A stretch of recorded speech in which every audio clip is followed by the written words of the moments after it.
Ashley Tisdale may be best known for her acting roles as Maddie on The Sweet Life of Zack and Cody and Sharpay in the High School Musical movies, but less discussed nowadays is her occasional singing career. In 2007, Ashley released her debut album, Headstrong. The album is a mix of pop and R&B, with a little dance influence as well.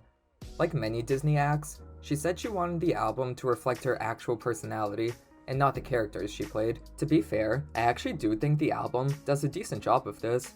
Even though most people during this time knew her for playing the over-the-top Sharpay Evans, Ashley doesn't really lean into this persona.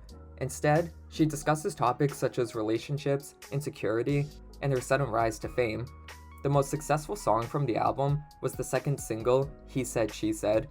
The song is essentially just about a boy and a girl flirting with each other at a club. It's pretty corny, especially the little half-rapping thing Ashley's got going on in the verses, but it's definitely a goofy, fun time.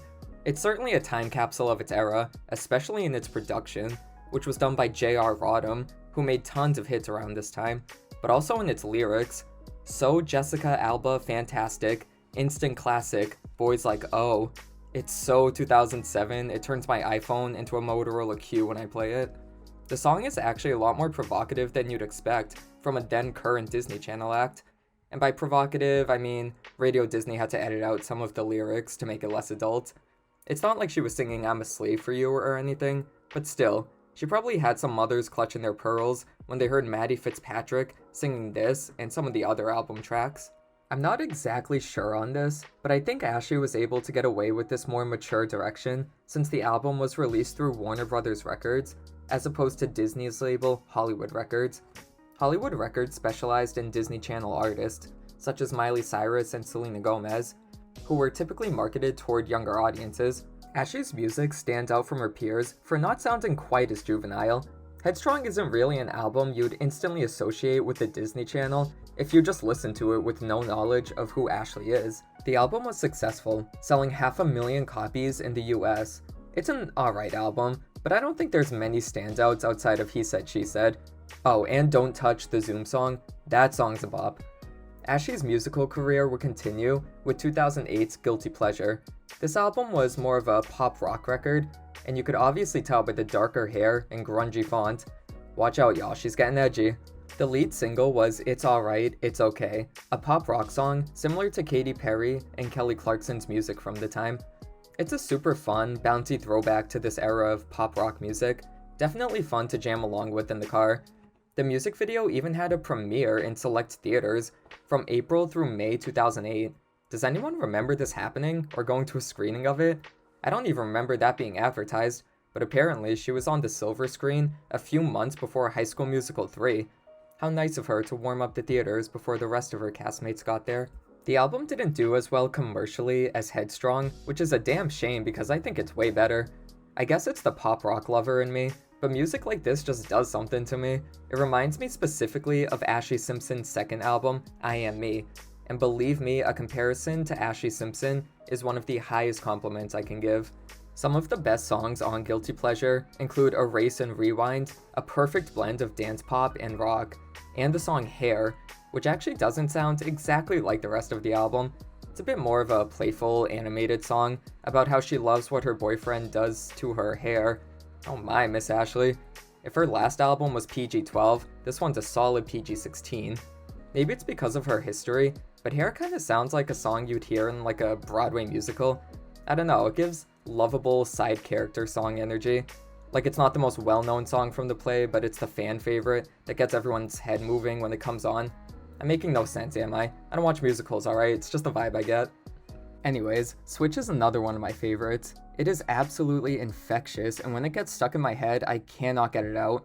Again, I think it's a perfect blend of dance pop and rock, and apparently so did the creators of the movie Aliens in the Attic, since it was featured on the film's soundtrack. Now, I'm not saying the film flopped, because they didn't release Switch as a single, I'm just saying it's a little coincidental. Blame It on the Beat is another great track, but it was only released as a bonus track on iTunes. There's an alternate reality where this song is still being played at Disney Throwback Nights, I swear to God. Anyways, after Guilty Pleasure, Ashley took a long break from music, releasing one single in 2013 and saying she was working on a third album. However, she reportedly wasn't excited about the music she was doing and put the next record on hold. She returned on November 9th, 2018, with the song Voices in My Head, the lead single for her next album, Symptoms. The song, and most of the record, are about Ashley's struggle with anxiety and depression. I commend her for being open about this and putting it in her music. It's always good to know we're not the only ones struggling mentally. It's obviously her most mature record, as she shows how she's grown from her Disney Channel days. I especially like the song Vibrations, where she says, "Going out ain't necessary. I would rather stay home. I'm very comfortable, just you and me." Ashley in her wine-drunk mommy era, we love to see it. Now, I do hate to say this, since the record was clearly so personal to her, but I actually think it's her weakest album. Not because of the lyrics, but because of the bland production. Alright, this is gonna sound weird, but do you remember the videos on Instagram from like 2015, 2016, of like models running on a beach in Fiji or something, and they'd be playing music in the background as they like slow motion dove into the water or picked up sand and like smiled at the camera? I'm making no sense, but like the songs from those kinds of videos is what the songs on this album are like. They're mid-2010s Instagram models songs, I don't know. It kind of reminds me of Hilary Duff's album, Breathe In, Breathe Out, in that aspect, since they both kind of have that ethereal, airy, but still bombastic instrumental quality to them, especially in their choruses. But I think Breathe In, Breathe Out is a lot better for its stickier hooks. Symptoms is also damn short, with 9 songs clocking in at just about 25 minutes. I actually don't mind the trend of shorter songs and albums, but I will say short runtimes can make it hard for an album to be memorable, and I think that's what happened with this one. Not to say it's bad at all, I think it's a perfectly good record. If anything, being so short actually makes it worth checking out, because what do you really have to lose watching an episode of Seinfeld? Since Symptoms, Ashley's released one single, called Lemons. Nice for her to dedicate a song to the fruit Beyonce invented. The song may have been for her 4th album, but seeing as how it came out in 2020, and there's been no music since then, who knows if we're gonna get any more music from her anytime soon. Ashley Tisdale's music is really interesting to me. It's not particularly great, but it's pretty different from her contemporaries. While Miley, Selena, and Demi made songs explicitly for kids and tweens, and suddenly pivoted into making way more adult-oriented music, all of Ashley's music since the beginning has kind of sat perfectly in the middle. She's not exactly for a young audience, but also not exactly for adults either. It puts her records in a weird spot, and I think her music suffers from a bit of an identity crisis because of it. It's like she was being held back from being truly herself in her first 2 records, since she had the mouse looming over her shoulders, and I think her music isn't as remembered because of it. The other Disney Channel girlies had music that's so clearly bubblegum pop that we still remember them fondly to this day, since they take us back to that time of being young. Ashley's music doesn't really have that bubblegum pop appeal. Her first 2 records aren't as mature as music from other pop stars at the time, such as Rihanna or Avril Lavigne, and her last album didn't have much that stood out.